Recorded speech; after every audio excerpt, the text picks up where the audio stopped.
Hello, friends. Welcome back to Saturday Evenings Posted Mostly Presents. With me, your host, Trevor Stewart 1308, and we are here with the associate producer extraordinaire, Kat, and in the background, the Peanut Gallery. And, you know,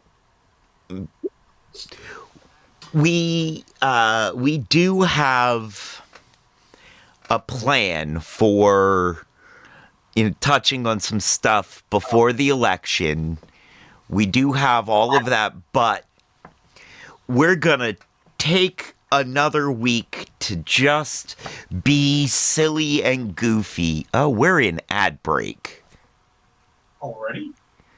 Yeah, the ads start running once you start your stream, and they pop off every however many seconds they think they can get away with. Well, ain't that a thing? Well, we'll just keep going anyway. 37 minutes ago. What I do for income, for revenue. Yeah.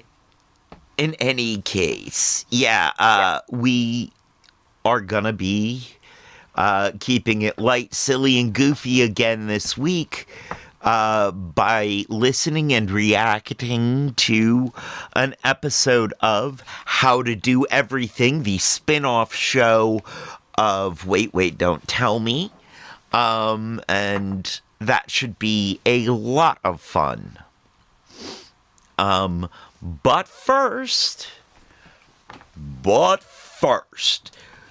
we would like to do our ad read. Mm-hmm. Now, Firehouse Organics was not at Frosty Fridays this week. The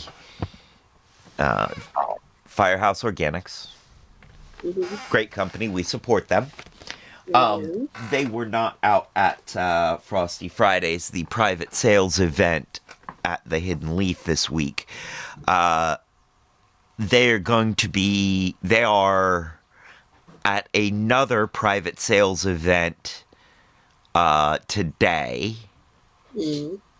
And they will be back at the Hidden Leaf private sales event next week, and then they will be off for 2 weeks. So when they come back, we will see about what we can do for what we would like to advertise for them. Right.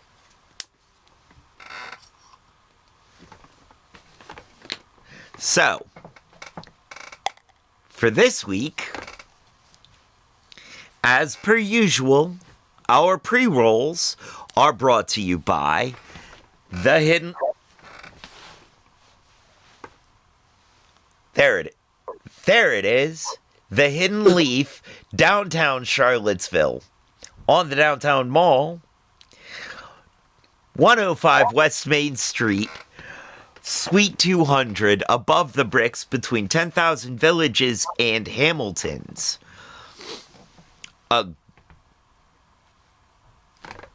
Where the only thing better than their bud is their customer service.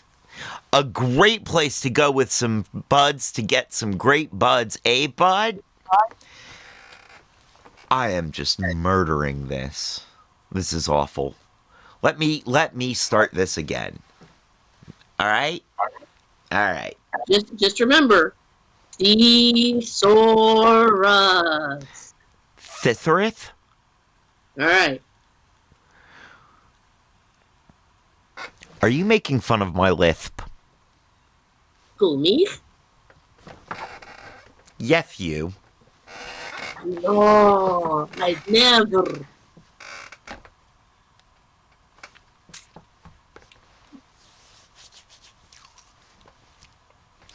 All right. So, today's pre-rolls brought to you by The Hidden Leaf, downtown Charlottesville, Virginia, on the downtown mall, 105 West Main Street, above the bricks, Suite 200, between 10,000 Villages and Hamilton's. where the only thing better than their bud is their customer service. And it's a great place to go with some great buds to get some great buds. Hey, bud? They have the lowest prices in town, according to my own personal research, which, let's face it, is highly, highly biased. Don't forget to check the website for times and events. The website is thehiddenleafseville.com.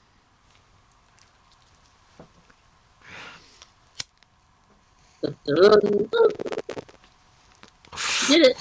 And now, we also would like to say that while we wholeheartedly endorse the Hidden Leaf, they do not necessarily endorse all of the opinions and ideas expressed in this show. We are opinionated people, and this is a sometimes political show. We have opinions. They are a business who deals with the public. They do not. Same with Firehouse Organics. They do not necessarily endorse any of the opinions or ideas in this show. We alone at Nikwork Entertainment are responsible for what we say. Oh, geez. I don't know how. Blame it on the caffeine.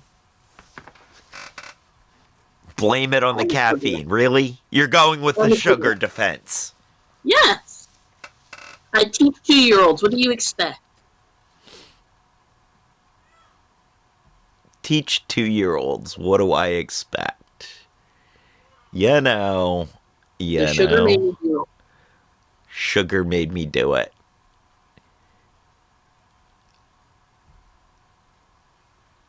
Okay, your volume is all the way up. You're sounding a little quiet. Like you're away from your microphone.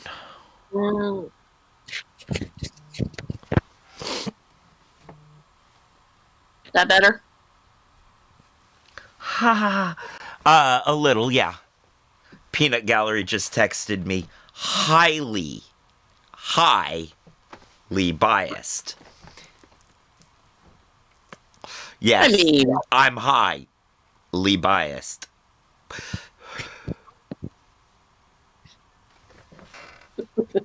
How high are ya? There was something I wanted to discuss before we went into the show, and I put it up here. Okay. It's somewhere. It was before the conversation with Code. Oh, that's right. The Conquered. Okay. No, yes. we gotta cover this. We do. We've got to cover this this situation. Just nuts.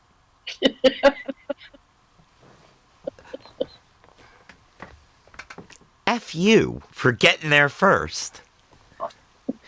I didn't even have a chance to explain anything.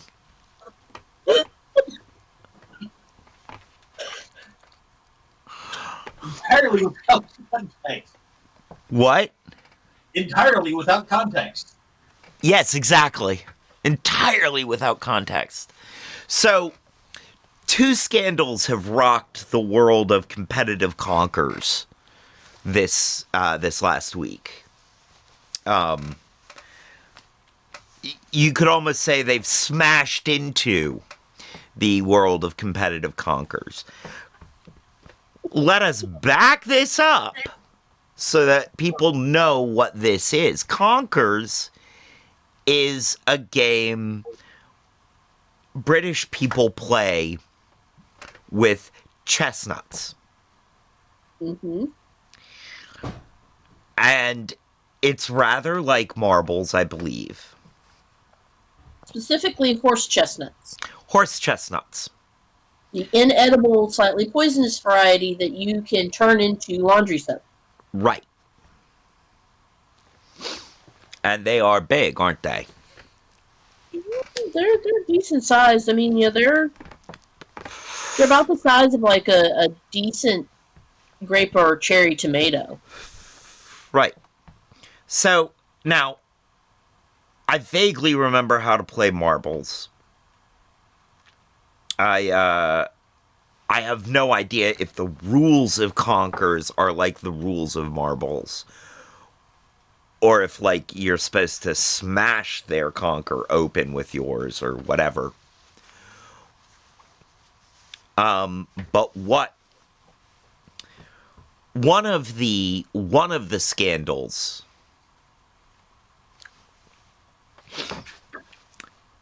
let's start with the lesser scandal of the two.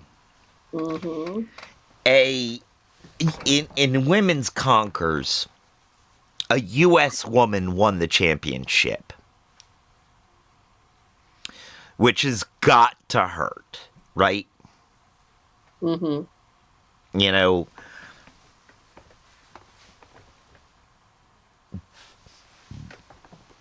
now I didn't read the article fully, but Okay. but I did read the bit about the scandal that rocked the men's Conkers championship.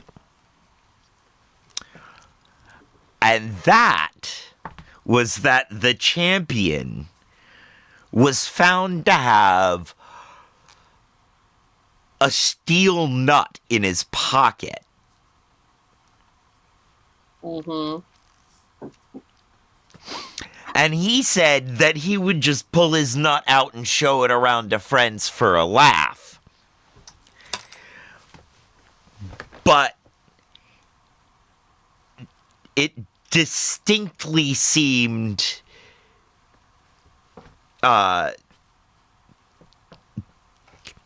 distinctly that he may have been using it to actually cheat in the Conkers games. Which, to me, I think would take really big, brassy cajones to do. You'd have to have steel nuts to use a steel nut in Conkers. Okay. Alright, I have pulled up the Wikipedia page on how to play this game. Yes. Alright, so you and I are both hearing you play this kind of like marbles. So we're thinking this is a game based on the floor? It is not. Okay. Conkers is a traditional children's game in Great Britain and Ireland played using the seeds of a horse chestnut tree. It's played by two players, each with a conker threaded onto a piece of string. They take turns striking each other's conker until one breaks.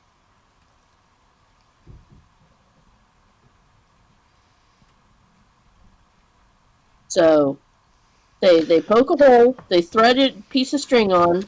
Apparently, the string is supposed to be about 20 centimeters or just a little bit less than 8 inches long. And they take turns hitting until one of the things breaks.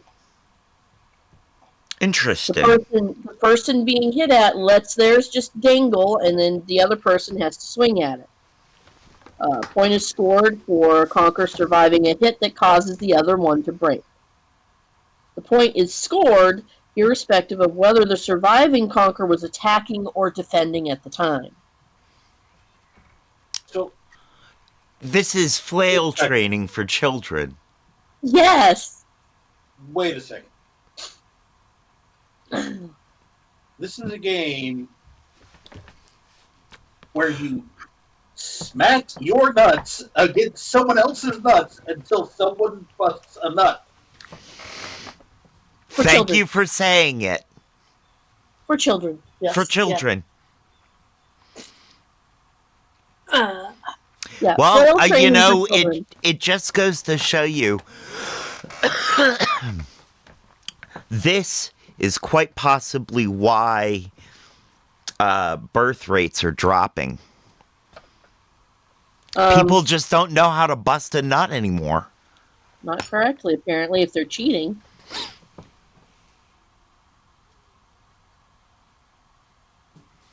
I'm just saying, you'd have to cheat with a steel conker. Mm-hmm. Oh, here's a good one. There's variant rules. Mm. So the one that's actually more entertaining is that if one player drops their conker, the other one can shout stamps or stamp seeds, entitling them to try and break the conker on the ground by stomping on it. Shouting no stamps before the other player can shout stamps prevents the stamping. I like it. Of course, that would get even worse with the steel conker. Bust your foot. Now here's the part that may actually be what's mixing up with marbles. Mm. You harden a conker by keeping it over time. So it's aged, it's dried out, it's harder. Generally for a year or more. But aged conkers are called laggies.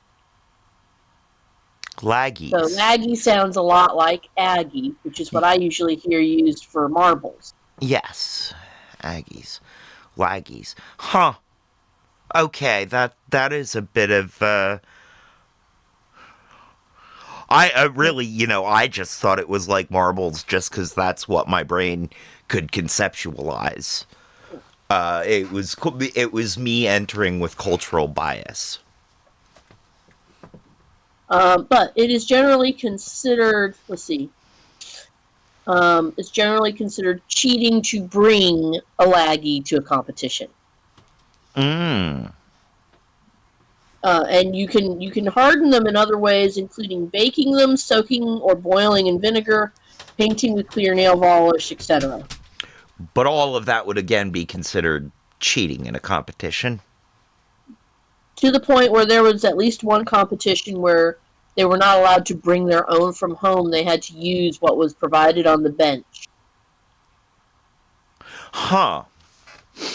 So the possibility of cheating is so high that they're like, yeah, you can't even have a metal laggy in your pocket.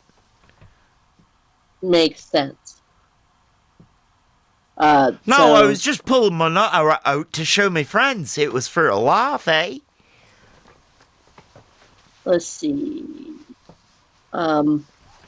Just to make things even better, with American brains versus British words, the SEPmp Conquer Championships allow artificially hardened conkers, with some players even coating theirs in epoxy resin.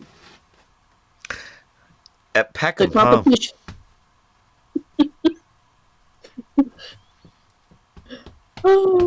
I mean, I get it. I know where SEPmp is. Well, no. I'm aware of SEPmp. I've heard it before. But gosh, really? You have to put SEPmp in with nuts? Yep. You say Conkers, and all that comes to my mind is Conker's Bad Fur Day on the original Xbox. Mm-hmm. So there's a similar game apparently played in Puerto Rico. I'll send you the link on that one because that. Well, we'll come back to this idea that these Conker-like games. But yeah, I just felt the need to cover the news story about metal nuts.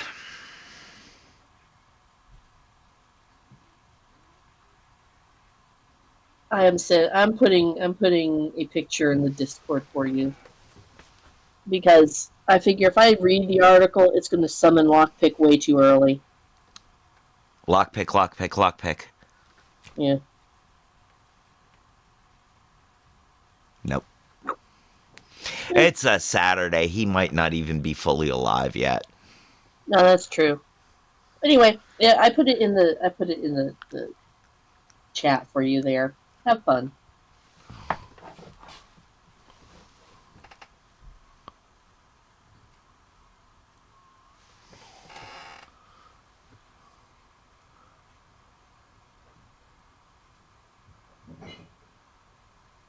Huh.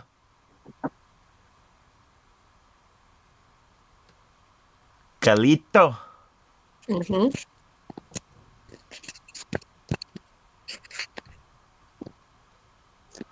Ah, that does look interesting. Yep. All right, we will come back to that at some other time.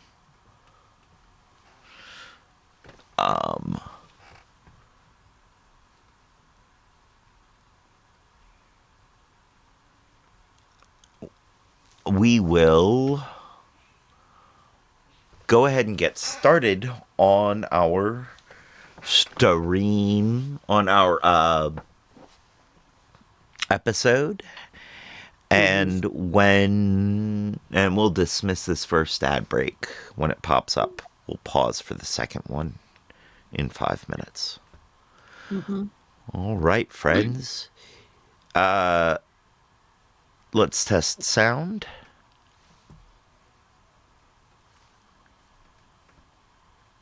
Yep. You can hear it? I can hear that.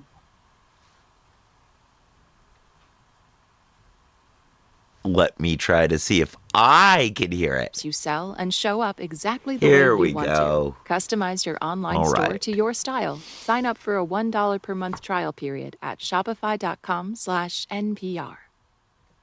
They do not want to hear. We are back with another episode of our sister podcast, How to Do Everything. This week, Mike and Ian host television icon Maury Povich to help a listener who needs some guidance, well, telling someone something they do not want to hear. Speaking of not wanting to hear things, if you in fact do not want to hear How to Do Everything in the Wait feed, hey, you came here for limericks and poop jokes. You don't want this useful advice. Well, not to worry. How to Do Everything will not be in this feed forever. So if you do want to listen to it, well, then make sure you go over to their separate feed and give them a follow there. And if you want to hear both How to Do Everything and Wait, Don't Tell Me, or just one of them, or none of them, well, not none of them, without sponsor messages, along with exclusive games and behind-the-scenes content, make sure to sign up for Wait, Don't Tell Me Plus at plus.npr.org. And I just want to say, before you get to the episode, the question they ask Maury Povich for help with, I could have told them how to do it. I have some experience here. Anyway, enjoy the show. Hey, Billy, what can we help you with? Well, there's been a sort of an ongoing thing between me and my wife now for 29 years, going on almost 30, about how to make the bed.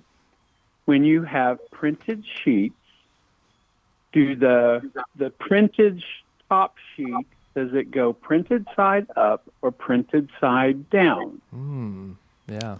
Okay, so you and your wife, who's on which side?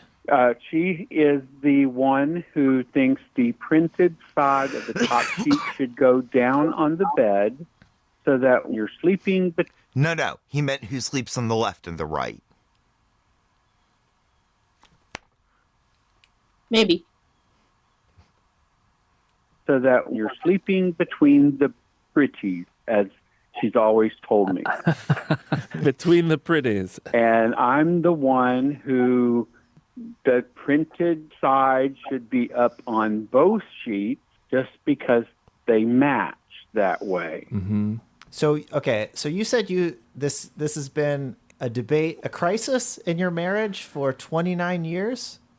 Correct. Wow. Wow. Well, first of all, congratulations. 29 years. That's no small thing. I appreciate that. All right. My opinion, it depends on how the sheets are printed. Sheets that are printed usually have a very large, there's this setback seam at the top, and they usually have a pretty large one. So that when you fold it down, that setback seam, and when you fold it to that has something nice to look at. In which case, you do it pattern up. And you fold the setback seam, and so that's all pretty, so that's below the pillow line, so that both that and the pillows are visible, and the printed sheet is visible. But if it does not have a large setback seam, but it's a printed sheet, it's printed side down and duvet over, and then you fold down over the duvet so that the printed side is facing up on the folded down part that would have been the setback seam, so that's visible. I'm terrible. I just look at the bottom and go, wherever the tag is, that's the inside of the sheet, so that means that's the side that goes down. I am that's 100% in agreement with you, Trevor. you agree with me? 100%. Wow. Why is this surprising? Because I didn't know anybody else was as sort of anal retentive about how they like their sheets to be as I am. Like, I don't care. Like, I genuinely don't care when I make my own bed. I just like to make sure that everything's covered so that the dog and the cats don't track crap onto the bed where I'm going to be sleeping. But, like, if I'm making my bed to impress, then it matters. We are about to go into commercial break. Unless somebody snoozed it. But yeah, I'm surprised that you would be as intellectually fastidious about your sheets as I am.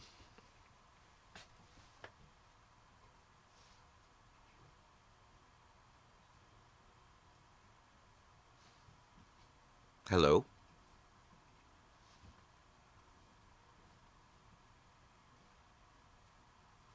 Are you guys still there?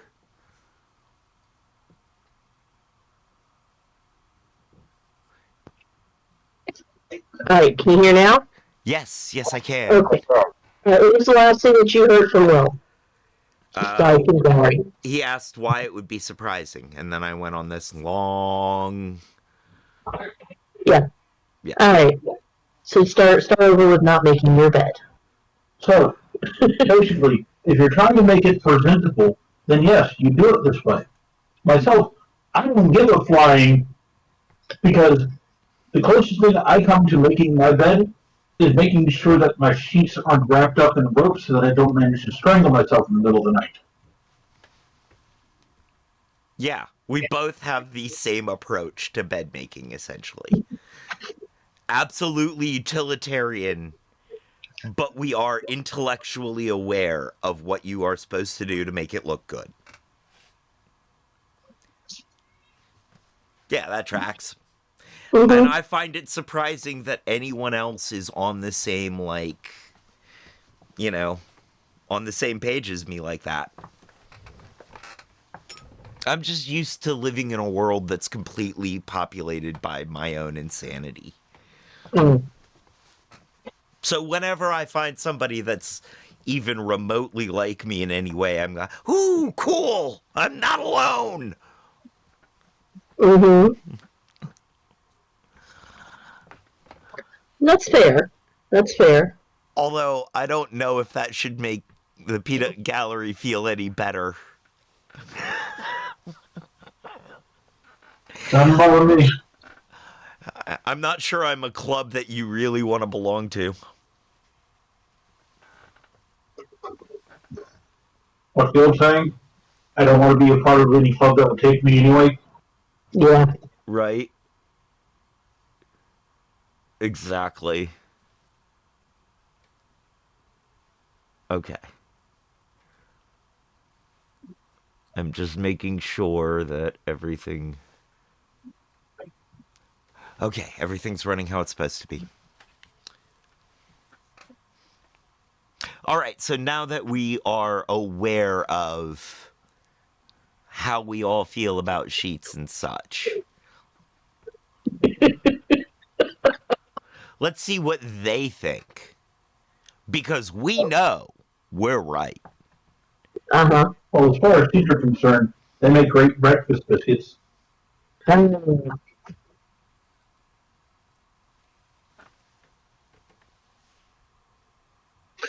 think I broke someone.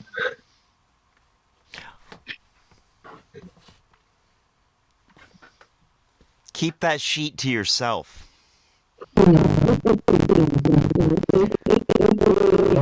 I don't need any of your bullshit.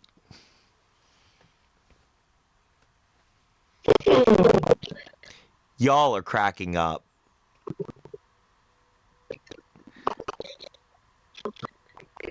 You're still cracking up. I can't talk to that. I don't know what's going on. I have no clue. What?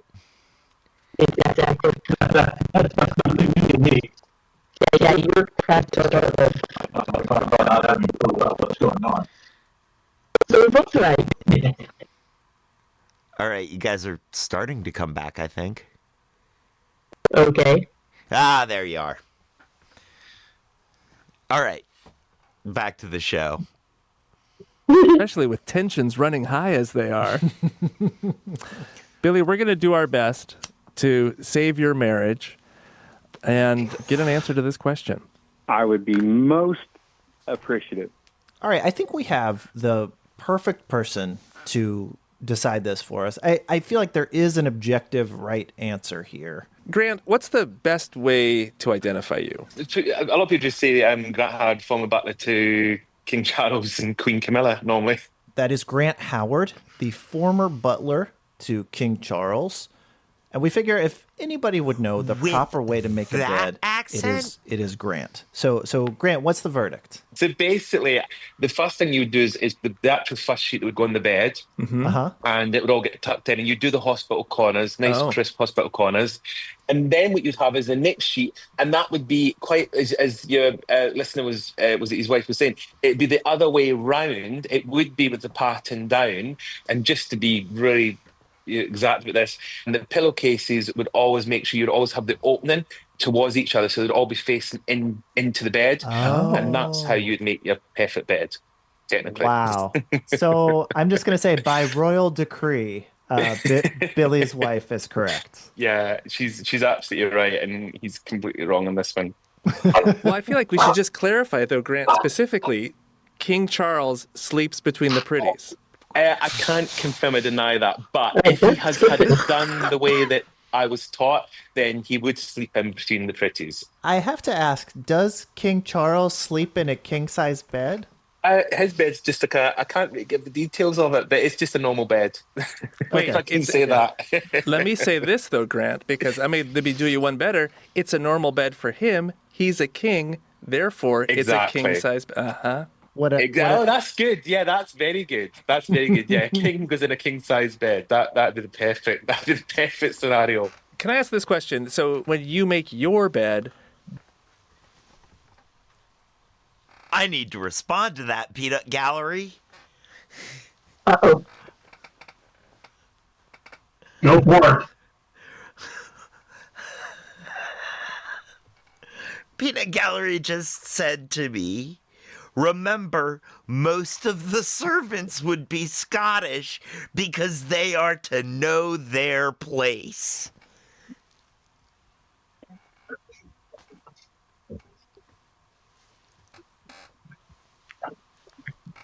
Ow. I mean, yeah, but ow.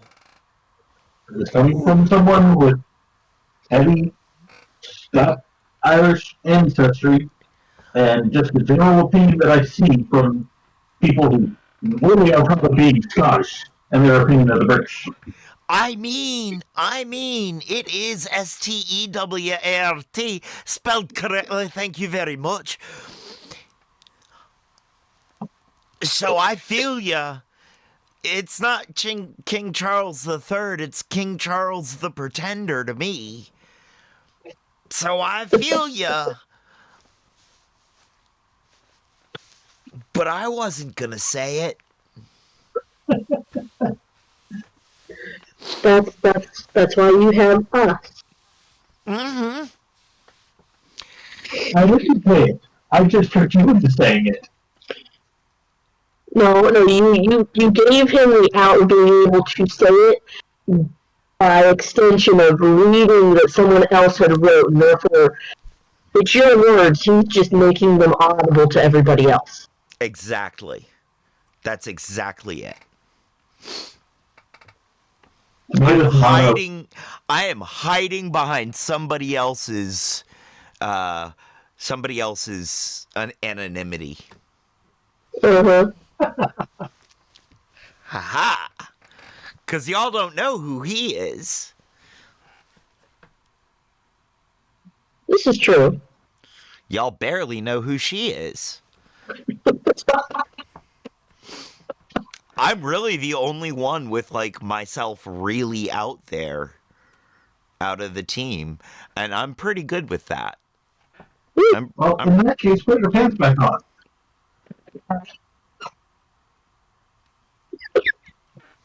It's not Cindy. He's right. Deedle-eedle-eat. Ha-ha! Remember, they're not pants, they're trousers.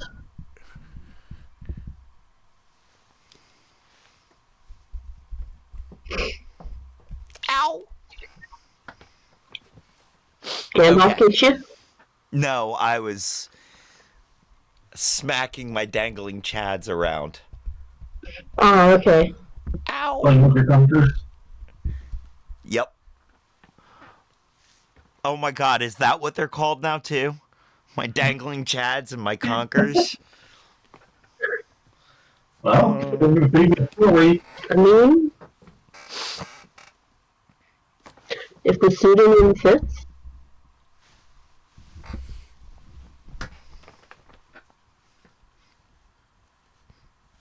Hold on, I need to untwist my conkers, because testicular torsion is nothing to joke about.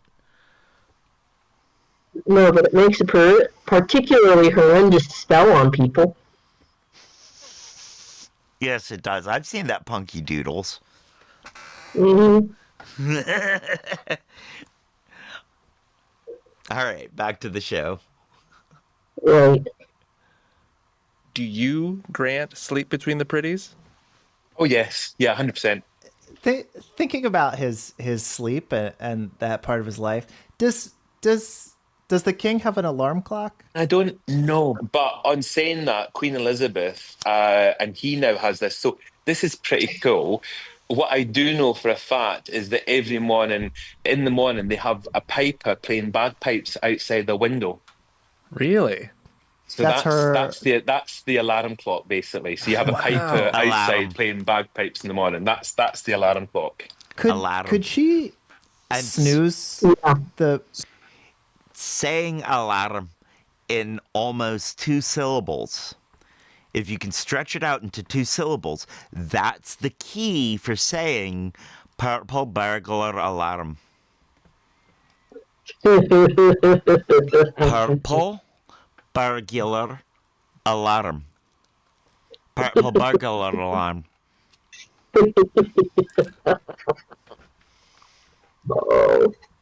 Just saying. Purple. Huh? I said, why is it purple?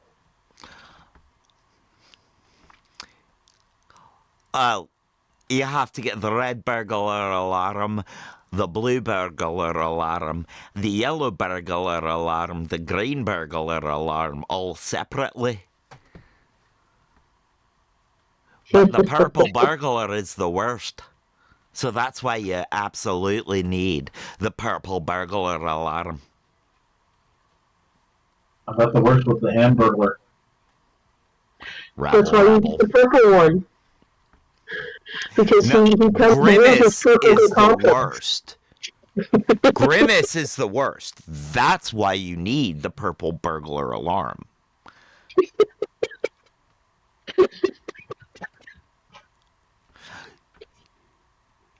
The Hamburglar didn't really do it. He was framed by Grimace the whole time.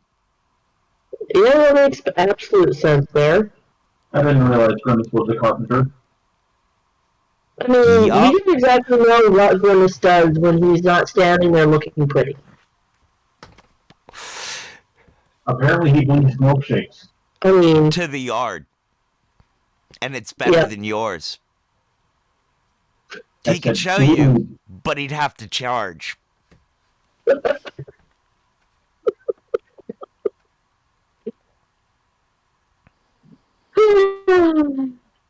And I'm sure that the people that produced this wonderful segment on how to do everything absolutely with no hesitation anticipated this kind of a conversation.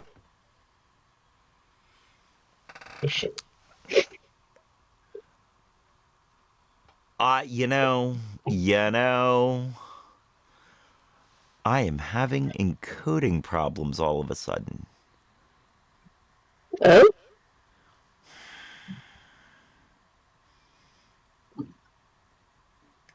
That sounds less than helpful. Yeah, right? Oh, and I would have to disconnect and everything.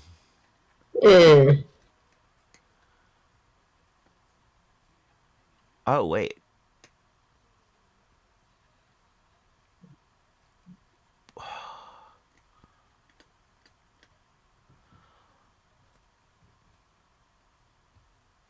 Oh, I'll just leave it there for now. I'll mess with it again later. So this video may have trouble in playback. It may look funky at times in playback. Maybe if we say purple burglar alarm 5 more times real fast, it'll fix it. Purple burglar alarm, purple burglar alarm, purple burglar alarm, purple burglar alarm, purple burglar alarm. Did it work? 5 times again real fast. 5 times again real fast. 5 times again, 5 times again, 5 times again, 5 times again, 5 times again, 5 times again, 5 times again, 5 times again. 5 times again. Did that get it? I don't know, I can't see your screen. What? I'm sorry, Yep. I can't hear you. I don't have my glasses on. That's fair. All right, let's get back to the show before we have any more technical difficulties. We are the technical difficulties. Tell me about it.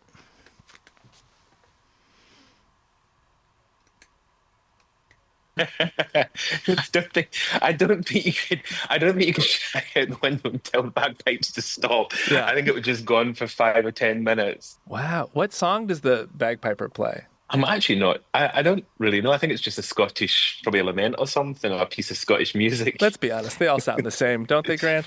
That's what. I'm Scottish, and that's what I was thinking. I wouldn't be able to. I don't really. It all does kind of sound similar when you, especially when you've had a few whiskeys.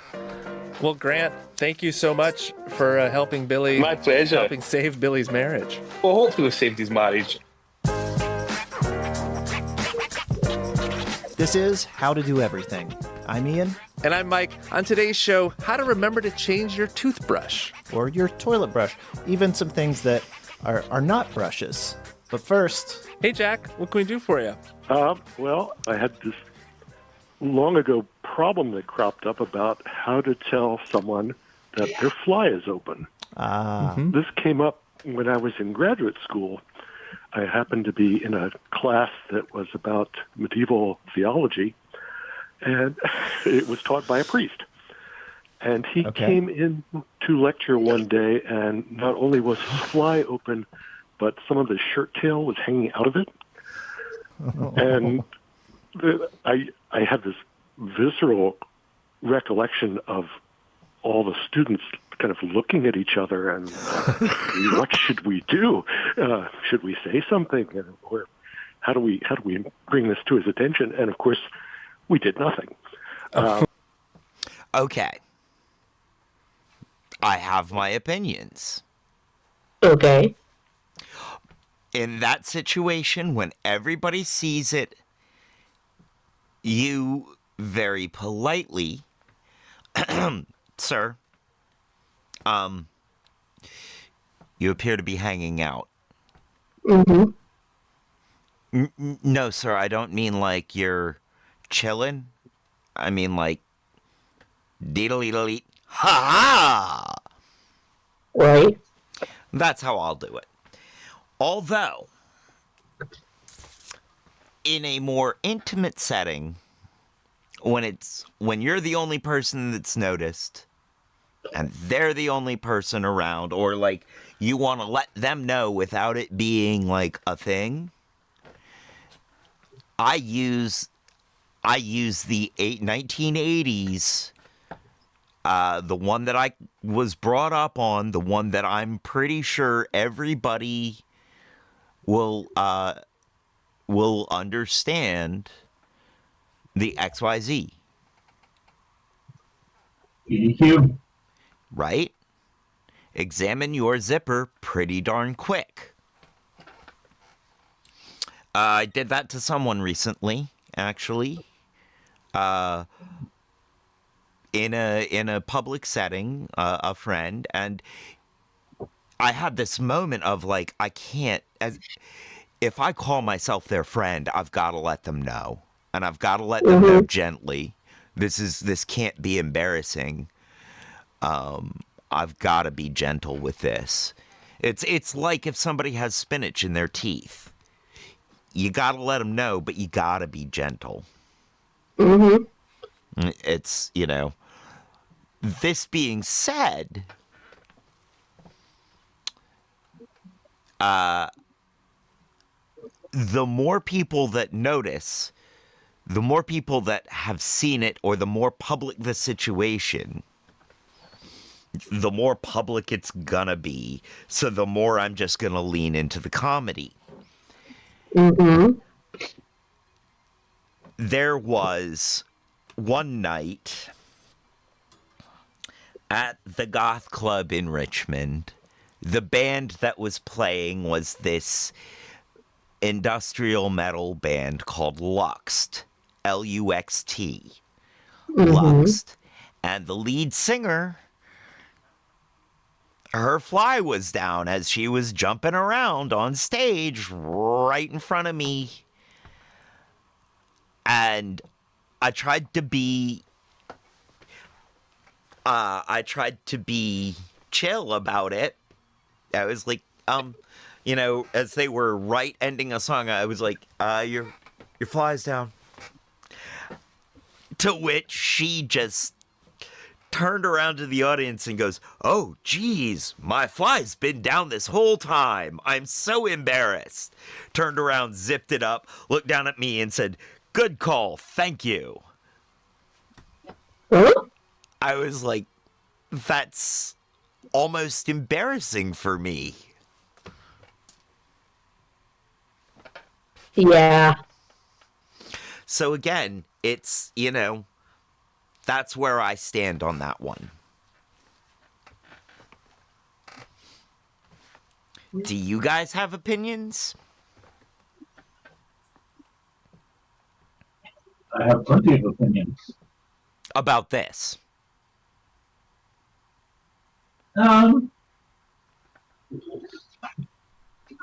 Depending on how you know the person, how well you know the person, you can usually use other simple slang that will catch other people's attention. You say XYZ, most people know that one is. Yeah. I mean, you say it quietly. But, barn door's open. Or just barn door. Barn door. Front door. Door's ajar. But they have to know you, or know that has to be regional slang for the area enough. Because if they don't, they're going to have this moment of, what are you talking about? And start calling attention to themselves by being unaware of what you're talking about. Well, that's why I said you have to know if you know the person well enough. Yeah. So I don't know. I'm the one that's more likely to find an excuse to have to go up to the person, like, handing the paper into the professor, handing someone something so that I'm within arm's reach and can say really quietly to them, hey, your fly's open, or whatever other thing is going wrong. Now, all of this being said, if I don't like the person very much, or if I know that they're also a comedian, Mm-hmm.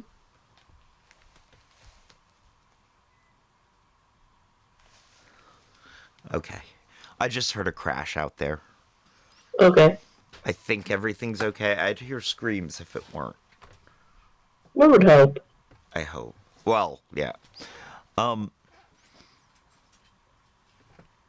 Yeah, if I don't like the person, or they're a comedian, or I know that they're down for the joke, I will go for something like, hey, are you about to do your elephant impression? Or, are you about to do your bunny rabbit impression? Talk about an open invitation. Ooh, that's a good one. Right?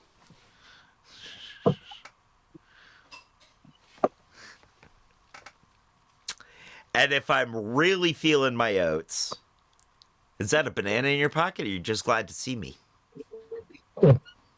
Without looking down. Look them in the eye and do it. Fair. I'm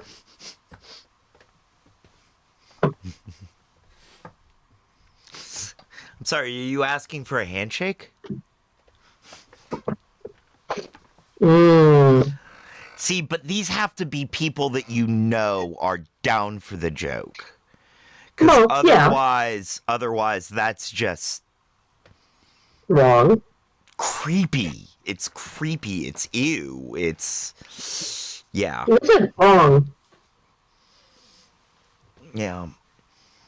There's a difference between you and Lockpick pulling that kind of stuff on each other and right. random person X just wandering down the street and doing that to you.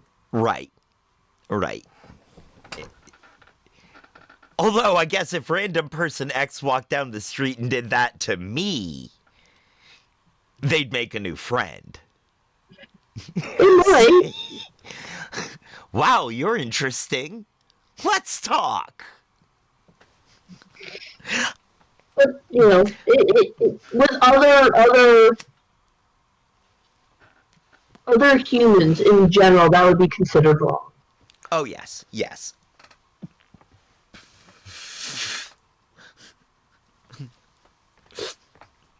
Hi, what are you on? Can you share? Mm-hmm. Not wise, Trev, not wise. Who are you talking to? Because I really don't see that necessarily as being the requirement for the conversation. It all depends, but if they're coming up to me trying to handshake with my open fly, whoever it is, it's gonna be a conversation. Yes.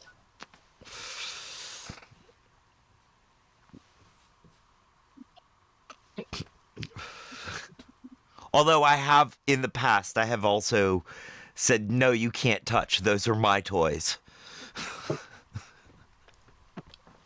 That's fair. I mean, I do have my boundaries. This is a good thing. Yes.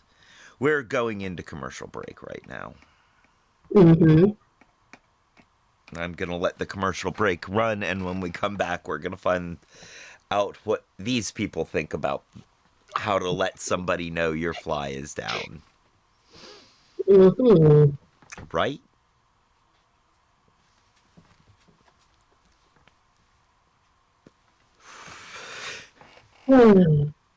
I can see why last Saturday you were missing us. Yeah. Yeah, it's hard to, I mean, lots of thoughts, but hard to do. Mm-hmm. Am I still dropping frame rates? Do I look choppy to anyone? Not that I can tell. Okay. At least you haven't been. Okay.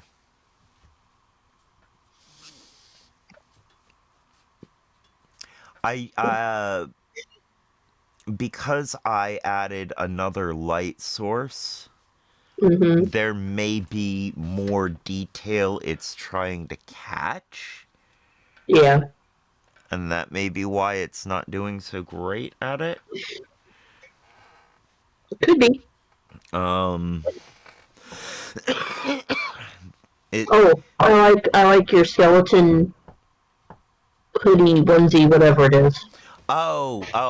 yeah, yeah, bona fide. Yeah, it's actually jammies. It's a shirt and pants. Pajama pants, pajama bottoms.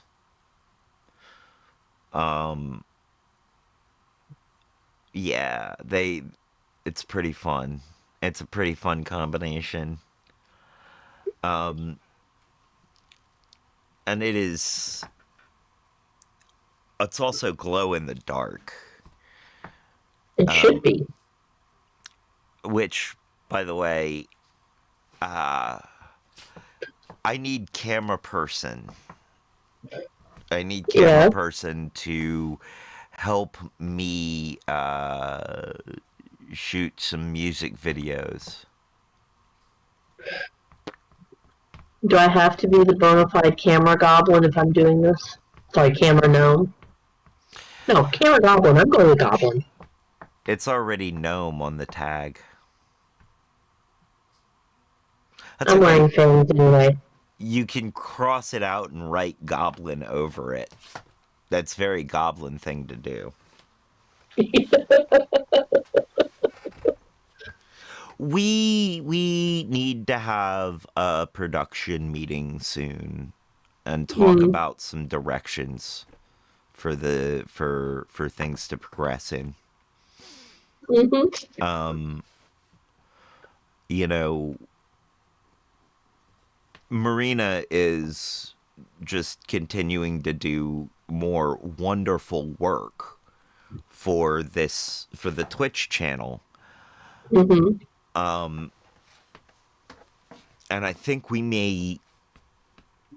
there are some things we may want to do. Okay. That we, like, for instance, another Twitch channel. Another YouTube channel. Yeah, there are a few things we may want to do. Okay. And I may want to have her switch her efforts over to working on art for other things. Fair enough. Instead of just this Twitch channel. She's got some projects in mind for this channel that she's eager to do, and I'm tempted to let her go off and do those and then be like, you know, here's the plan, so put your attention on this now. Right. And I was thinking about it. It may be good to do a year plan. Think about what we want to do, have going on in the channels a year from now, and start that process now. Mm-hmm. That works. So we're not trying to catch up with things. So I'm not trying to catch up every week going, what am I going to do? How am I going to put this week together? How am I going to, you know? Mm-hmm. So. We'll schedule that for sometime here soon. Yes, that is the boring stuff. We have just bored our audience to tears. So let's I find mean, out. yeah. Let's find out what these guys think you should do to tell somebody that their fly is down. And at the end of the lecture, the priest remarked that he had never had a class that had been so enthralled with the topic of original sin before. So, Jack, in that class, and I imagine, how long was it? Like hour long? Yeah. And was the lecturer, the priest, behind a lectern or just all out in front, no coverage? I seem to remember that there was a lectern, but he was clearly visible. Yeah. Well, so we're going to try and find somebody to help you. In the meantime, I think Mike and I would like to absolve you of your guilt for the Thank you. telling somebody they have their zipper down. That is bad news. It's embarrassing news.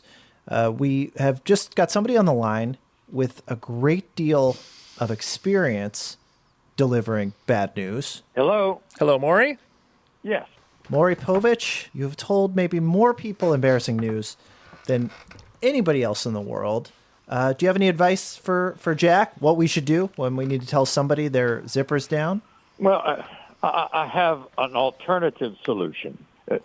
In the most polite way, I would look at the professor and I would just stare slightly below his belt, hoping that he would say, "Is there something wrong?" And I would just point down there, make him look at it, and then he would be on his own. And if that did not work, I would be a little more forceful. I would say, "Sir, can you turn around? I'm going to go over there and just look at me, no one else. And when it comes to your open zipper, Professor, zip it." Just very direct. Yeah, that is direct. Well, it's not. On my show, it's always been when it comes to the case of 6-month-old Samantha, what are you going to do? What are you going to do? You are the father. Yes, or but you're that not wasn't the father. direct. That's That another was case a where maybe rambling zip it would have been the best way to- advice. Am I right, Maury? Yeah. Hey, would have told the guy, zip it before other things happen. Are you in your personal life outside of the show? Are you good at come back to that, but first, Yes. that was not direct. That was rambling and almost salacious. It was an attempt to grab some attention out of it. It was not. Who are they talking to? I'm well aware. The only way that it could have been more salacious or attention grabbing is if it was the other daytime talk host that everybody knows the name of and has all of the fights. Right. Or had all of the fights. The other, you're not, or you're the father talk show host. Right. I can think of someone else who would make it far more salacious. All right, shoot. Well, in which way they would give them a stern talking to. Okay, true, but while they're usually out to shock people, it's... We can say his name. I know. We can say Howard Stern. We can say Jerry Springer. But it's more fun. Okay. All right. Speak in your eldritch codes, you goblins and dwarves. I understand. I'm the goblin. He's the 3 kobolds in the trench coat. Like I said, goblins and dwarves. Okay, I just pissed off all the dwarf friends out there. I need to be careful. However, the kobolds are all laughing. Yeah, but not too loud because then they'll break their cover inside the trench coat. Right?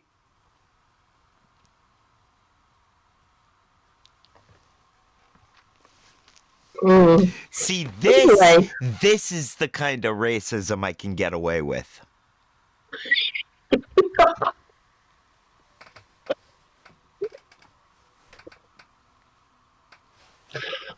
Oh, my. Where's an elf when you need him? Even the night tears out of it.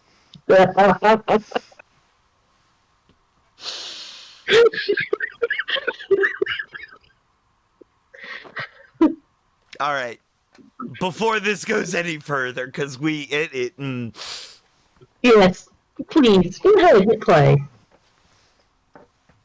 Being direct with people, telling people things maybe that would be hard to say. Unfortunately, around most of the people who know me, that's correct. Do you have any moments in your life when you look back, Maury, that are like Jack's, where you were facing a situation and you had one choice, you could do the right thing, and then you're like, I don't think I can do that, and then you live to regret it? I'll give you one example. I used to be a sportscaster, and I used to cover the then Washington Redskins football team. And I was a sportscaster for a long time, and for a while, and about for 10 years. And I went to the coach of the Washington Redskins one time, and it was in the locker room, and there's this bottle of pills. I mean, it could have been salt pills, who knows? And I said, Coach, what are these pills? I think that maybe they're uppers or downers or whatever. And the coach looked at me and said, Maury, are you with us or against us? And that's when I decided to get out of the sportscasting business and go into news. Wow. Nobody would ever in news say things like that about whether you're with us or against us. That's what you thought, Maury. Well, Have you been I'm paying thinking that attention? for somebody like Jack or any of our listeners who might come upon somebody with their zipper down, it would be helpful to have Maury Povich telling them their zippers down. Could you just record? I don't know if you want to speak directly to the person with their zipper down. Okay. So, sir. Okay, it's not me. I'm looking at you, sir. Sir, would you do me a favor and just turn away from anybody who's watching you right now? Because I want to tell you something. Sir, when it comes to your open zipper, zip it. That was riveting. Thank you, Maury. That's terrific. I want to tell you something. You don't think that's happened to me?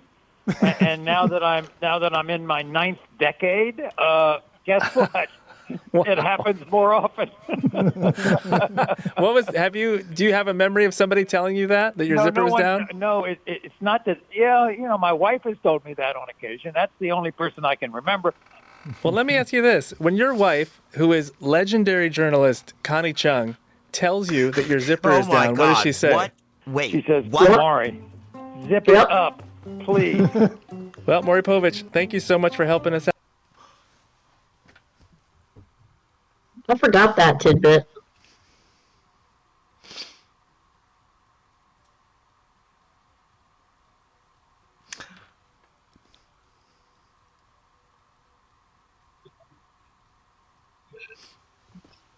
I think I'm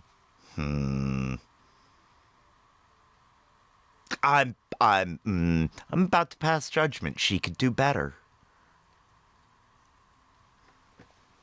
I'm just saying. Wow, Trevor, that was really judgmental of you. Like, you should really examine that, bro. Yeah, Trev, you're right. I should really examine that. That was a little... Love is love. I can't knock it. If it works for them, it works for them.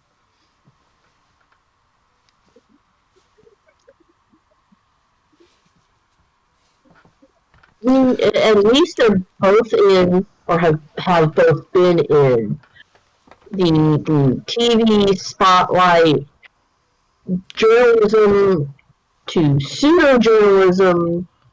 I mean, though, so okay, not an idea how that works.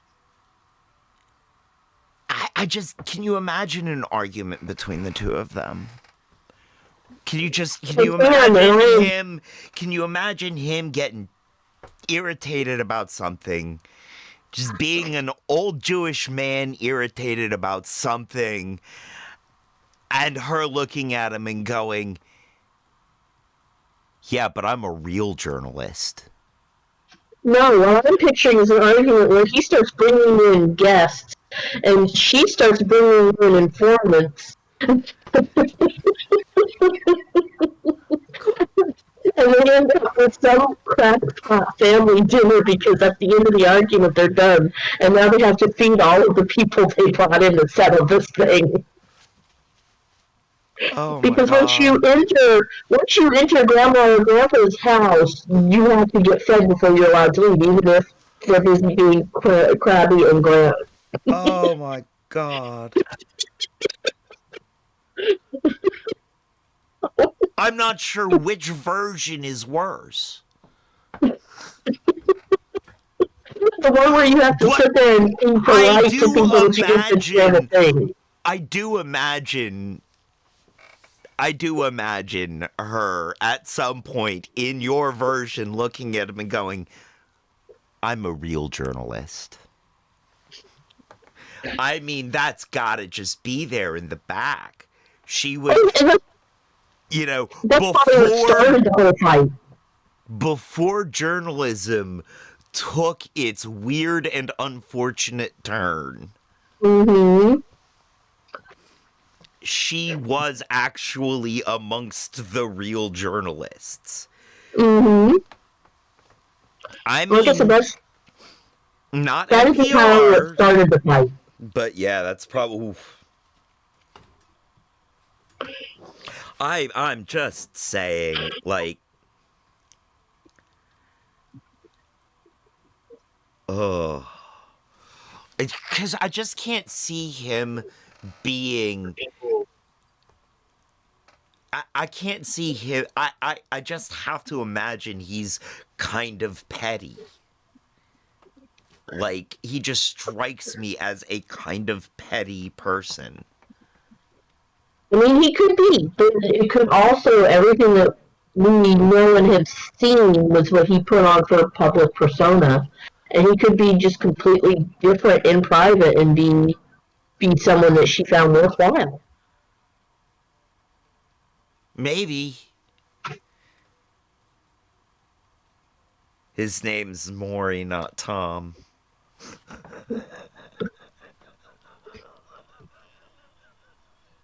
Good one, dear. Good one. Can't be that petty. You're right. You're right. He can't because he's got the wrong name. Or Richard. Mm-hmm.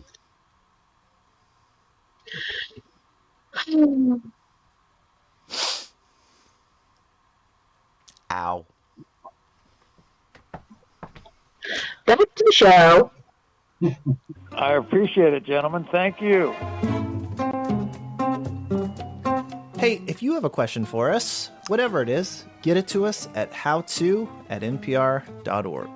We look at all our emails, we read all our reviews, and they're so great. Everybody has nothing but positive things to say about us. Join the crowd at howto@npr.org.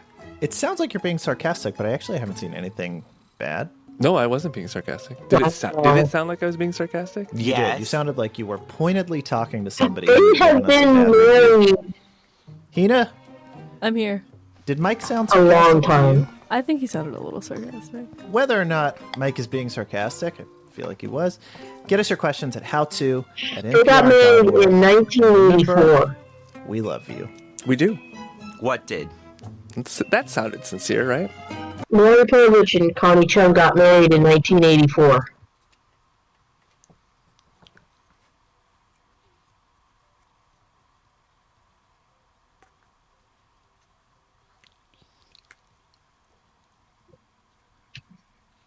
It is now 2024. Right.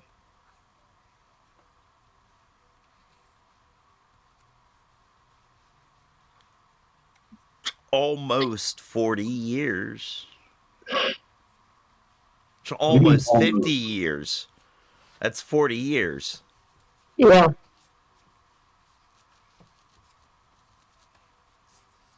They've been married for 40 years. Yes.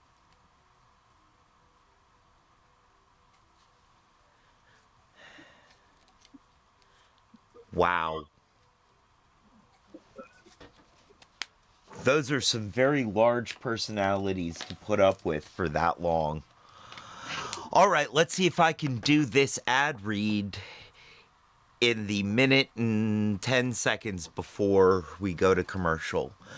Today's pre-rolls are brought to you by The Hidden Leaf, downtown Charlottesville, on the Downtown Mall, 105 West Main Street, Suite 200 above the bricks, between 10,000 Villages and Hamilton's, where the only thing better than their bud is their customer service. A great place to go with some great buds to get some great buds, bud? And they have the lowest prices in town, according to my own personal research, which is highly biased. Don't forget to check the website for times and events. The website is thehiddenleafseville.com. We endorse them wholeheartedly. They do not necessarily endorse us. We are a political show. They are a business. We have opinions. They do not. Any opinions that you hear on this show are not necessarily endorsed by The Hidden Leaf. Thank you.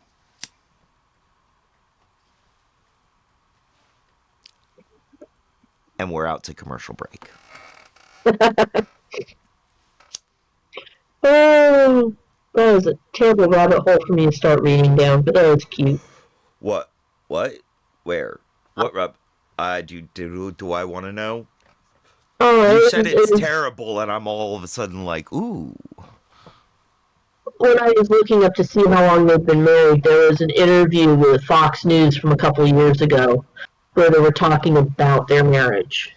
Oh, yeah? Damn. Apparently they first met, and she was the copy girl bringing him stuff to read on air. And they bounced around the U.S. for a while doing, she went her way, he went his way, and they came back together again when he was her co-host in L.A. before the channel cleared house and fired him. Oh, wow. They fired, they had a whole slew of cuts, and they fired, most of their people, and Connie was one of the ones that got to stay. Oh, wow. And, so that time they kind of stayed in touch until they started dating and got married. But they have, in one way or another, known each other for 60 years and have been married for 40. Wow. Okay. So she's gotten to see him and he's gotten to see her, and both of their careers grow and change over an extended period of time, which is really kind of awesome. Wow. That's amazing. Yeah. And I'm very happy for them as long as they're happy. They appear to be. They say they are. Hey, I'm good with it then. That's, that's a beautiful thing. Yeah, all right, so maybe they've known each other a little bit closer to 55 than 60 years, but still. Yeah. But, it's a beautiful thing. Yeah. At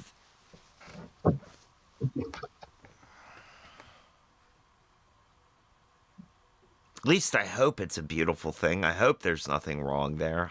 I don't really want to taint or sully it. No. Saint or Tully? They seem to be not only tickled with each other, but with their kids and grandkids, and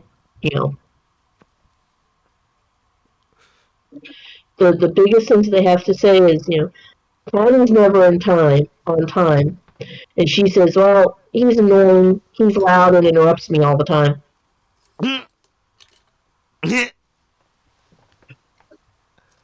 Aww. That's and cute. they both said that we would not do anything over. We would go back and relive every moment. Aww. Now I have to make terrible jokes about it. Well, of course you do.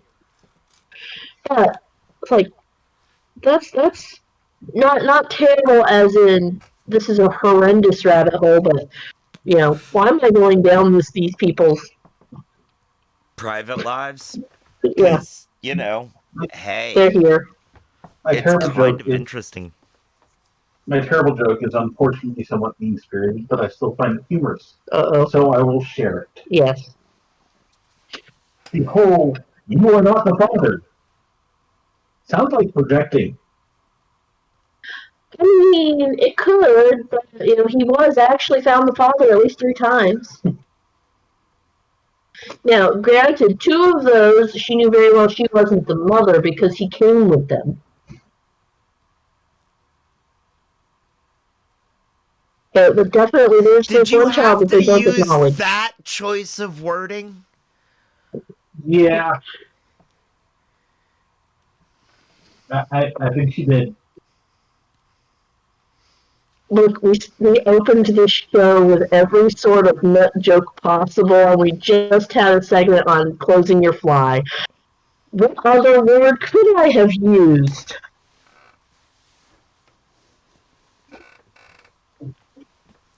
He arrived with children in tow? I mean, yes, that would have been way more sensitive. Again, they were his baggage from a former marriage. If you want to be insensitive but not gross.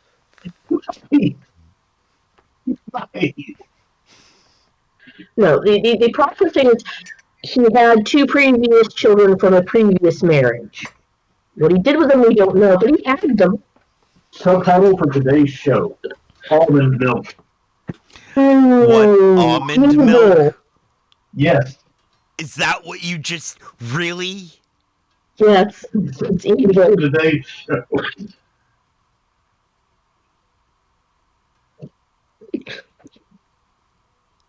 No. No. No. I think tomorrow we need to actually have breakfast before we do this, otherwise we're going to be way worse.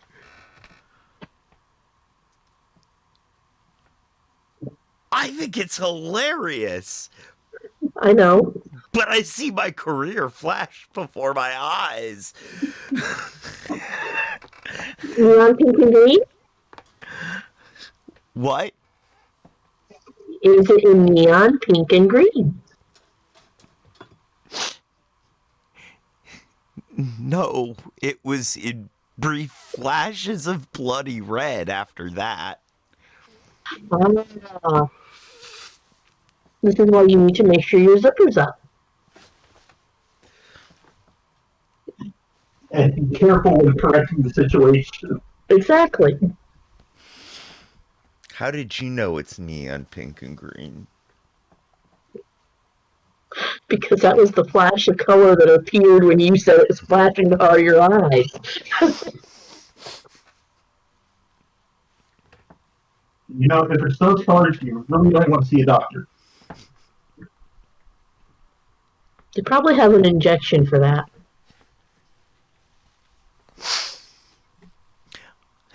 Do you know I've got bocce balls? Green and red bocce balls. The peanut gallery is now was holding his face in his hands.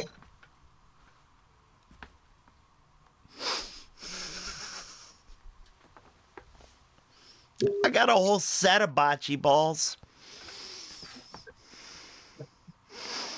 Are yours or is someone missing theirs? Oh no, they're mine. Okay. you get bocce balls by getting critical failure for insemination? No. Although that's a good one. I'm sorry. It occurred and he spilled out before he thought. So bocce is a sport that's also called lawn bowling. Yes. You throw this one ball called the Polina, the little white ball, and you throw your bocce balls to try and hit it or get close to it. It's a, you know. And I've got a set of bocce balls. Whole set. It's like horseshoes with a moving target. Yeah. Very much so. The bright side, this isn't a particular episode where we have another guest on tap, like your mom, or our resident civics expert that's going to be on next week, we think. Hopefully, yes. Trillhalla. I mean, I imagine Trillhalla would have quite the insight into this particular conversation. Bocce balls? Let's say like the last 10 minutes of conversation.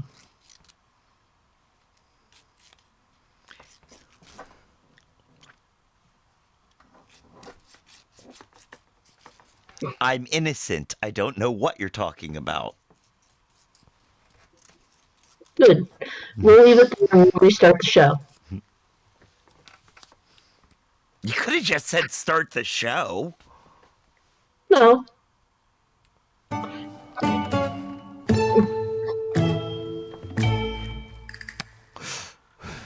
This message comes from BetterHelp. Can you think of a time when you didn't feel like com/NP makes car buying easy? You're listening an exclusive bonus episode from Tell Me. Fresh Air, up first. NPR News Now, Planet Money, TED bundle option. Learn more at... It's beyond basic grammar to help teams instantly. We are way beyond what can we help you with? My question is, how often should I replace my toothbrush? Okay. Every 6 months or so, I go to the dentist and they give me a new toothbrush. And I was told I should replace it every 3 to 4 months. But sometimes when I'm at the store, I see that there are new kinds of toothbrushes which are available, which seem to have more advanced materials, and the bristles seem to be stronger and stiffer. And so I just got curious. One day I was brushing my teeth and thinking about your show, and this just occurred to me as a question I should ask. Sure. 3 months. Brent, let me ask you this question. How are your teeth? What kind of condition are your teeth in? Oh, thank you for asking. Well, thanks to decades of my mother and father paying for dentists and orthodontists, I'm okay. Teeth-wise. I have a mild case of gingivitis, which I'm trying to get rid of. Okay. Yeah. I think so. I think there's also there's a kind of secondary problem with this question, which is like, you know, if we were to figure out, get the authority that says it's every 3.5 months, I'm maybe not necessarily going to put that in my calendar. I'm not going to have the date of. I'm not going to remember when I got the toothbrush. And I think about like with replacing your smoke alarm, your smoke detector. There's that thing when you set your clocks forward or back for daylight savings, replace your batteries in your smoke detector. So that's like you just have this reminder that is part of culture. Yeah. So I think it would be helpful for something like this to also have like whenever this thing happens, replace your toothbrush. I wonder if we're going to be able to track down something like that too, and possibly get rid of the mild case of gingivitis. I appreciate that. Thank you. I wish you good luck.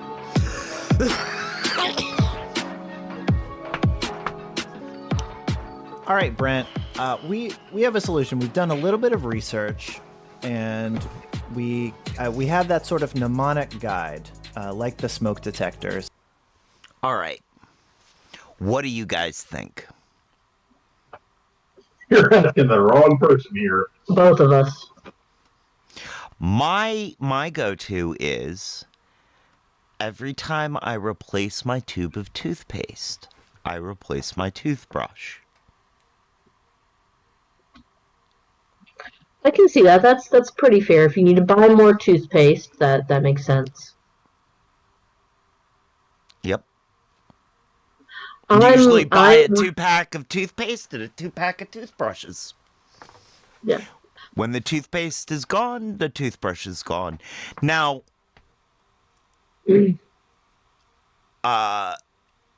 that, I'm not sure how long it takes me to run through a tube of toothpaste. But you really should be replacing your toothbrush relatively often because it can pick up bacteria relatively easily. Mm-hmm. And you just don't want to be sticking more.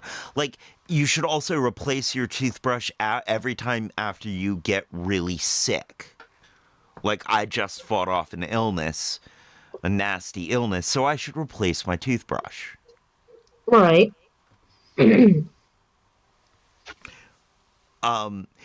Replacing your toothbrush is something, or replacing your toothbrush head if you've got a,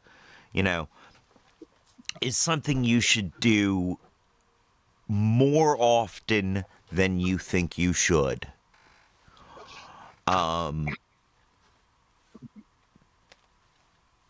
Yeah, that's my take on it. Yeah. I don't have the best dental care habits in the world either. Just to be open about that.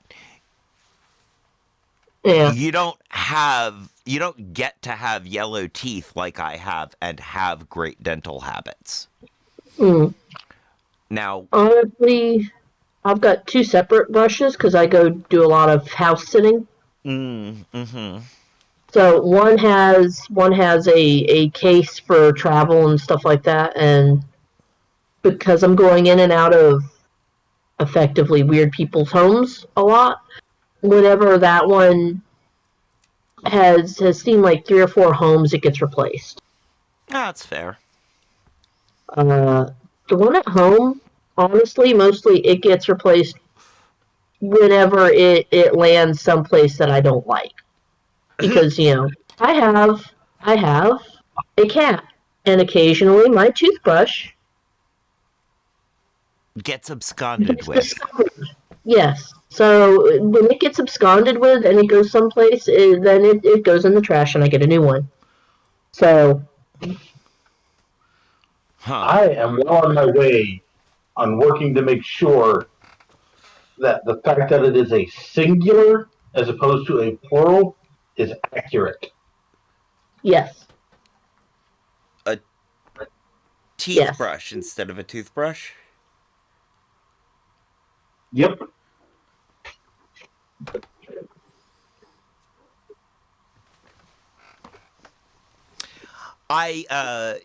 Part of why I know that I have good teeth, even though I don't have great habits, is I was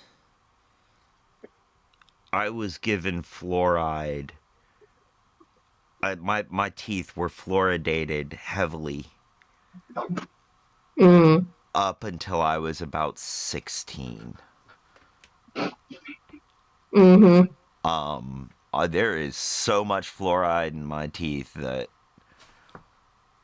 I didn't get my first cavity until my mid-20s. Like, question. Yeah. So, if that is the case, why do so many people from the Great Sandbar have so few teeth? The Great Sandbar? Oh. They're Floridians. What? I still missed that. They're Floridians. Oh, the Floridians.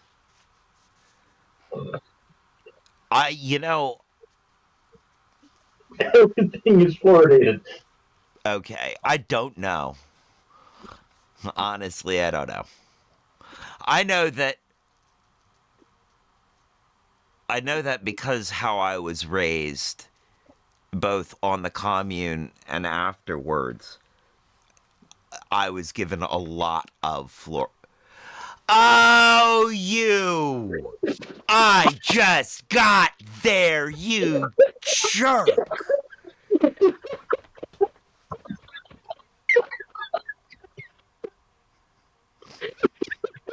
Sorry. I wasn't trying to be obtuse.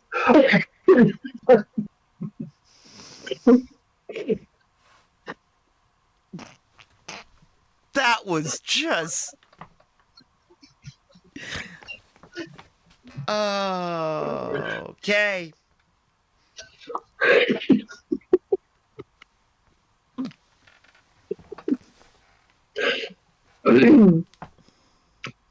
Just say the words out loud, Trev. You'll catch on eventually. Maybe. I ain't the brightest candle in the candelabra.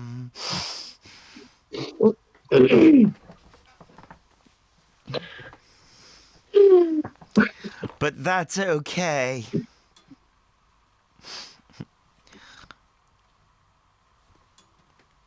Yes, it is. I'm not the something of the something. It's kind of hard to be the sharpest on the box when it's all melted. Right? I was going to say, I'm not the prettiest wildebeest in the pack. Mm-hmm.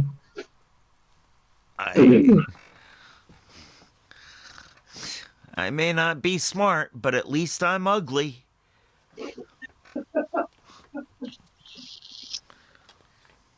Right.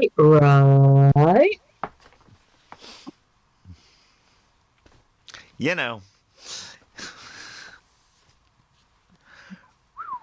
Yeah, all right. So, we're gonna skip this upcoming ad break and we're gonna get back into the show. Okay. We may even skip the ad break after that. That will help you remember when to replace your toothbrush, but also some other household items when we can replace those. And Hina, our producer, is joining us. Hi, guys. Hey, Hina. So, Brent, here we go. Here's a little music. Okay. Okay, Brent, you should replace your toothbrush every 3 months. And because, you're unlikely to remember every 3 months, you need to replace your toothbrush every time somebody named Thrawn is born in America. Thrawn? There are four Thrawns. That's Thron, like Ron, but with a TH in front of it. Thron, like the word throne minus E. Yes, or the word throne minus W. Two things can be true. Keep your eye on the demographic data. Every time you see someone named Thrawn born, go ahead and toss out your toothbrush and get a new one. Okay. Mm-hmm. That's a good one. What else can we use? Mascara. It's important to replace mascara for your eye health. And you should do that every 2 to 4 months. What? And according to one source, that's typically how often the average person gets sick. So every time you get sick, replace your mascara. Can I ask you, Hina, do you wear mascara? I'm currently sick, and I've never replaced my mascara. I think I've had it. That might be why you're sick.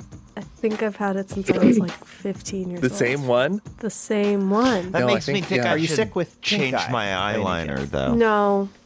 I'm not. Huh. Okay, so I think every time you get sick, replace your mascara. And I think we need to go get Hina some new mascara. Some new mascara. I think that's a good idea. And some Dayquil. Okay. Surge protectors need to be replaced every 3 to 5 years because they lose their surge protection. While they still work as an outlet, they lose their surge protection capability.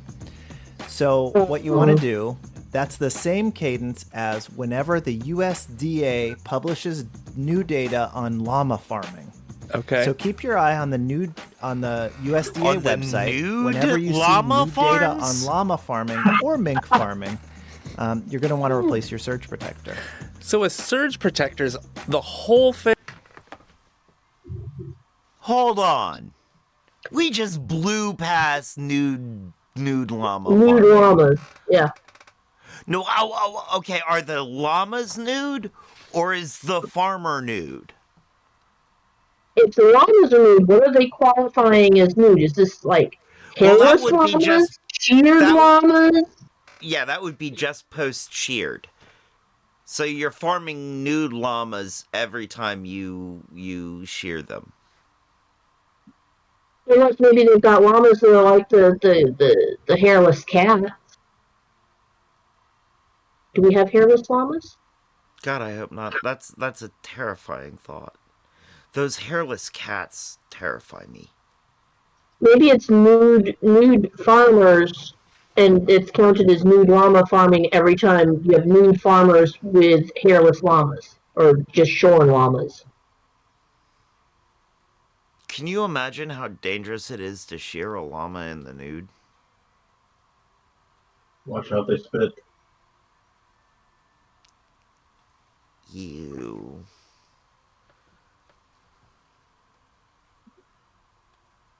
Okay, we're moving on from that nightmare fuel. Yep. I couldn't find a good place Whole to put in thing. a ton for fleece. What? I couldn't find a good place to put in a ton for fleece.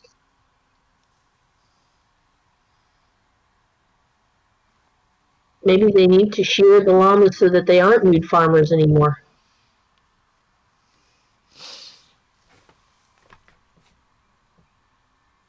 Will you guys just continue to spin yarn out of this? If you If I leave us just let unattended. you go?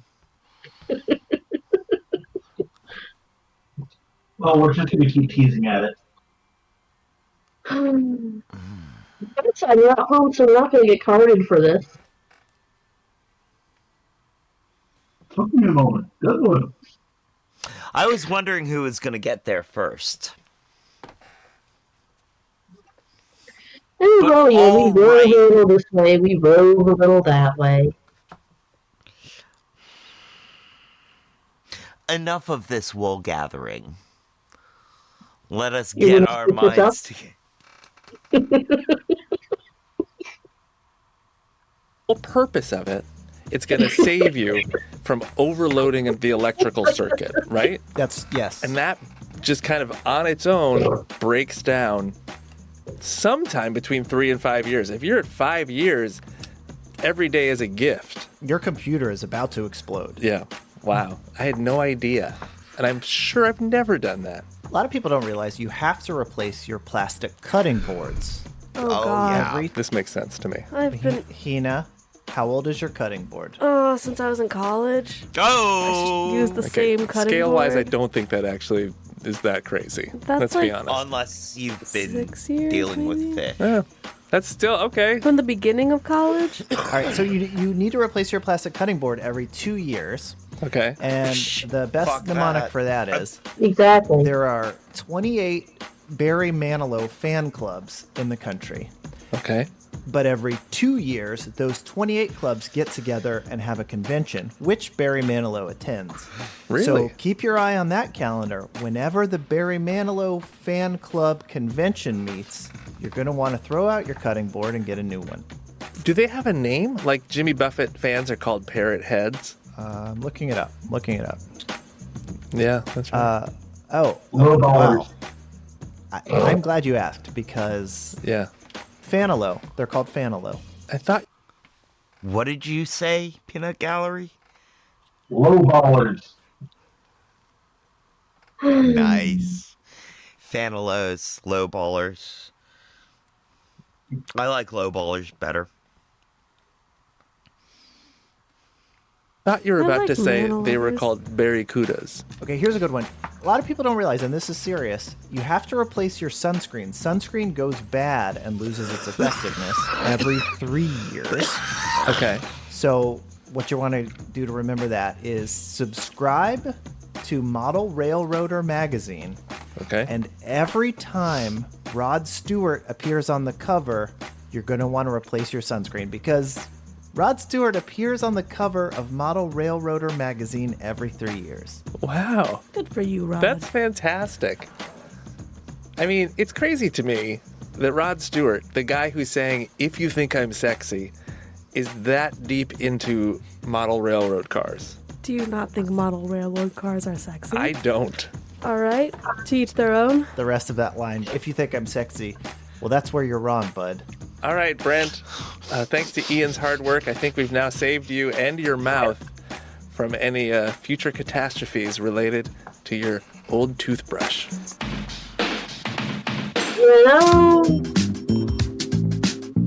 I feel like that did not have Well, that does it for this week's show. What'd you learn, Ian? Well, I learned that whatever bed a king is sleeping in, by definition, becomes a king-size bed. So even if it's a tiny cot, maybe for some reason he's sleeping in a twin bunk bed. Yeah. That it's like Air Force One, you know, whatever plane the president is on, even if it's not the official Air Force One, if the president of the United States is on a plane, you have to call that Air Force One. It becomes Air Force One. Wow. Let me ask you this question. What if there was a king who was a twin, who had a brother? Does that bed that he's sleeping in become a twin bed? If the king No, it sleeps becomes on a the twin floor, king bed. King size does twin. then the entire world become No, a king just size the bed? floor of And that then room. are we, as the human race, all in bed together? I'll go to bed Well, I learned with that him. the queen doesn't have an alarm clock, but instead she has a bagpiper outside her window. Do you Playing think if you had the laments. option for an alarm clock that was a musician playing outside, what would you choose? Queen has a bagpiper. What would you have? I think it would be very interesting to wake up to have a harpist out there, somebody with a harp. Yes. Yeah. Twin King, Because they Twin would King. make the sound that we typically associate with beginning like a dream to wake me up. So I would lose my Okay. grip on reality because I would never know what was a dream and what was real. Yeah. And I would slowly become disconnected to the rest of humanity, losing my mind.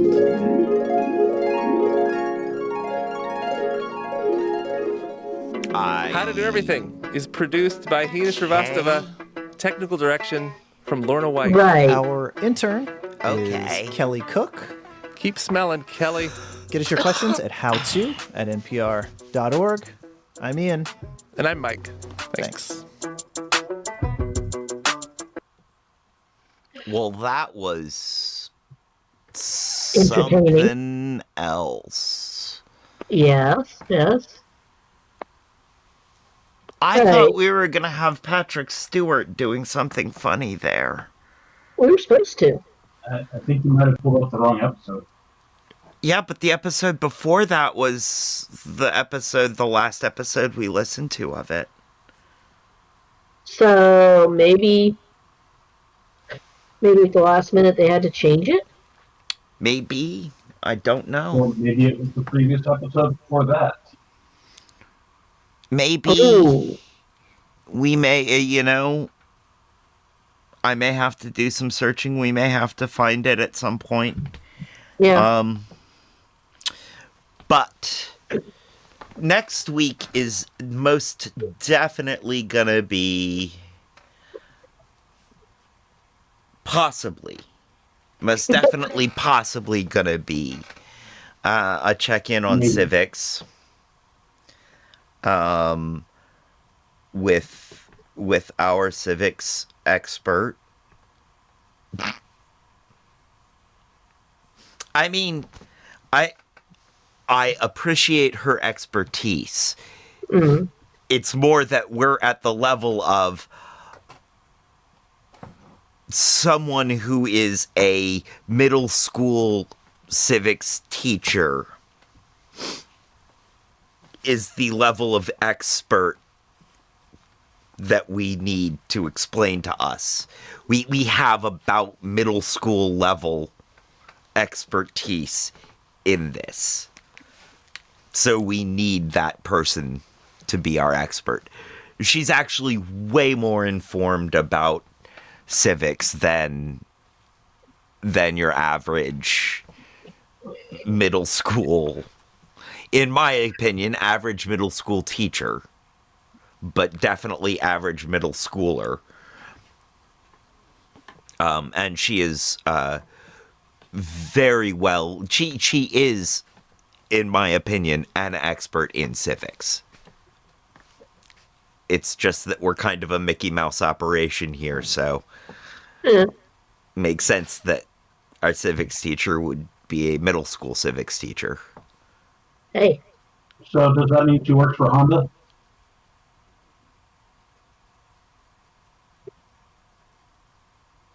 I'm missing the pun on that one.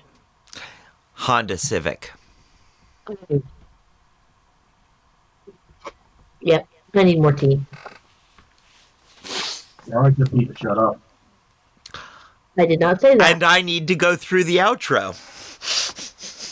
I think that is as good a place as any to say thank you guys for being here. Kat, Peanut Gallery, thank you both. Anybody Thank you. lurking in the chat, thank you for lurking. You're welcome, and I'm sorry. Stick around for the raid. And now is the time when I say, as they say around here, 2 up, 2 down, the A, double deuces. We're out, y'all.